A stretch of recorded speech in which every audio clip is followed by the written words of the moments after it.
Isang ikot lang ako guys. Sakit na ng paa ko. Naglakad lang ako. Pero ang layo, grabe. Hindi ko alam ilang kilometers to. Sobrang layo nito ah. Paikot kasi to eh. So, sobra talaga. Talagang tagaktak ang pawis mo kahit naglalakad ka lang. Sana matuloy-tuloy ko to. Marami na kasi akong nararamdaman sakit, lalo sa likod ko. Hindi na ako pabata. My God, magpa-40 na ako ngayong year. So, kailangan ilagaan ko yung sarili ko. Malapit na ako. Ay. Ngayon, isang ikot lang ako. Bukas, tatry kong 2 ikot naman. Kailangan, hinay-hinay lang tayo. Kasi matagal tayong hindi nakapag-exercise. So, kailangan dahan-dahan lang. Okay. Punta na ako sa sasakyan ko. Bibigla akong nahilo. Nagpahinga ako. Pagkatapos ko mag-walking, nagpahinga lang ako konti. Umupo ako sandali. Tapos pagtayo ko, bigla akong nahilo. So, oh my. Sign of aging. Hindi ko naman kinaiila. Hindi na ako mabata. Patanda na. Kaya kailangan ingatan na yung sarili.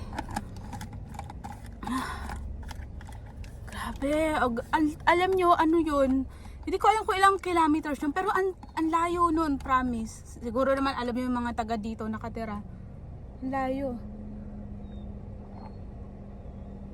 Nag-start ako mag-walk 8:45. Natapos ako 9:15. Okay na yun. Siguro bukas gagawin ko. Magdadalawang ikot ako. Idadahan-dahanin ko lang. Parang mamumulikat na kasi yung paa ko eh. Kaya isang ikot lang ako. Ay, sarap sa pakaramdam ng pinagpawisan ha. Oh, basa yung damit ko sa likod. Sarap. Pero nahilo lang ako. Tingnan nyo naman, ang taba ko na oh. Double chin na oh. Alam nyo ba, dati ano lang ako, 50 kilos. Ngayon nasa ano na ako. 68 kilos. Maya, ang taba. Oh my God, ang taba ko na. Nasa 68 na ako. Magsa-70. Diyos ko, hindi pwede. Hindi naman ako malaking babae. Dati biro mo 50 kilos lang ah. Ngayon 68. Oh my, it's not good. Grabe yung pawis ko. Pawis na pawis ako sa likod. Pero bang hindi naman ako pinagpawisan dito. Pero pawis talaga ako guys. Hindi lang talaga ako ano. Basang-basa yung ano ko sa likod. Ibalik natin yung 50 kilos. Kasi ang laki talaga ng tiyan ko. Totoo lang, ang laki ng tiyan ko. Tapos yung braso ko. Halangan ko na talaga. Pero mo, dati wala yan. Ngayon, no, double chin. Taba. Tabaan. Mga sumpa.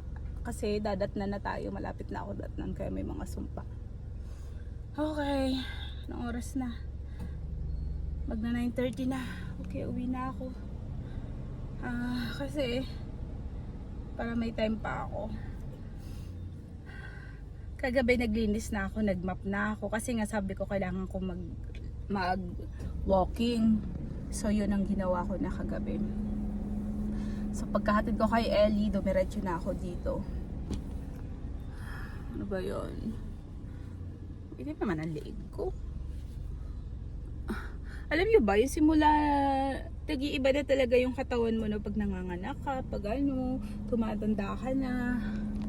My God. Hindi to si Christine eh. Iba na to, napabayaan ko na yung sarili ko, aminado naman ako. Kasi ginugol ko talaga yung buhay ko kay Ellie. So, ibalik natin, mag-exercise tayo. Pinag-iisipan ko mag-gym din ako eh. Pinag-iisipan ko pa naman. Pero, try ko muna mag-walk. Para pag nag-gym ako, kaya ko magbuhat. Kasi ang tagal ko na hindi nag-gym. My God. Sobrang tagal. Simula na buntis na ako kay Ellie, nag-stop na ako. So, ilang taon na si Ellie? Magsa 6 years old na si Ellie next month. O, diba?